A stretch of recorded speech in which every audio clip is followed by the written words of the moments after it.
नागपूरच्या सह दुय्यम निबंधक कार्यालयात महसूल मंत्री चंद्रशेखर बावनकुळे यांनी अचानक छापा टाकलाय। या ठिकाणी अनियमित पद्धतीने रजिस्ट्री केल्याच्या तक्रारी आल्यानंतर बावनकुळेंनी कार्यालयातील अधिकाऱ्यांची झाडाझडती घेतली, तसंच भ्रष्टाचारांना सोडणार नाही असा इशारा देखील यावेळी बावनकुळेंनी दिलाय।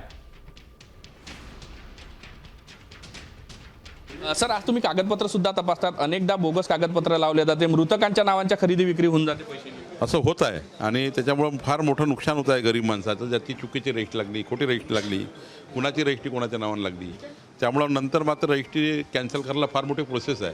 चुकीची रजिस्ट्री लागणे सोपं आहे, पण रद्द करणे फार कठीण आहे।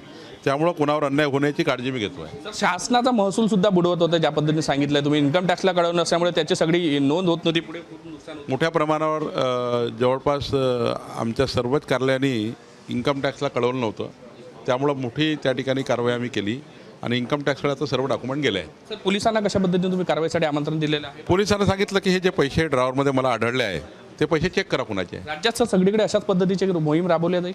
हो, अशीच मोहीम सुरू राहणार आहे। नक्कीच सर, पहिले महसूल मंत्र्याच्या दुय्यम निबंधक कार्यालयात पोहोचते, कारण यापूर्वी अनेक झालेल्या पण दुय्यम निबंधक कार्यालयात पोलिसांना माननीय मुख्यमंत्र्यांनी मला जी जबाबदारी दिली याकरताच दिली आहे की गतिमान, पारदर्शी आणि लोकाभिमुख प्रशासन त्याची जबाबदारीने काम करण्याचा प्रयत्न करतो आहे। नक्कीच गतिमान प्रशासन व्हावं, यासाठी खरं तर पारदर्शक व्यवहार व्हावा, या सगळ्यासाठी प्रयत्न जे आहे स्वतः महसूल मंत्री करताना दिसत आहे। दुय्यम निबंधक कार्यालय स्वतः घेऊन त्यांनी तपासणी केलेली आहे, पैसे सुद्धा ड्रॉवरमध्ये मिळून आलेले आहे, पोलिसांना प्राचारण केलं जाईल अशा पद्धतीची माहिती मिळते आहे। कर्मचारी सुद्धा जे होते अतुल कपले नावाचे, त्यांच्याकडे पैसे मिळाले, त्यांनी नेमकं काय म्हटलं आहे त्यांच्याकडून सुद्धा। सर, तुम्हाला पैसे द्या अकाउंट ड्रॉवरमध्ये मिळाले, काय तुमचं म्हणणं आहे? सर, माझे वैयक्तिक पैसे आहेत ते मी आरोप होते आहे अशा पद्धतीने पैसे घेतल्याशिवाय काम होत नाही। असे चुकीचे आरोप आहे, आम्ही असं करत नाही।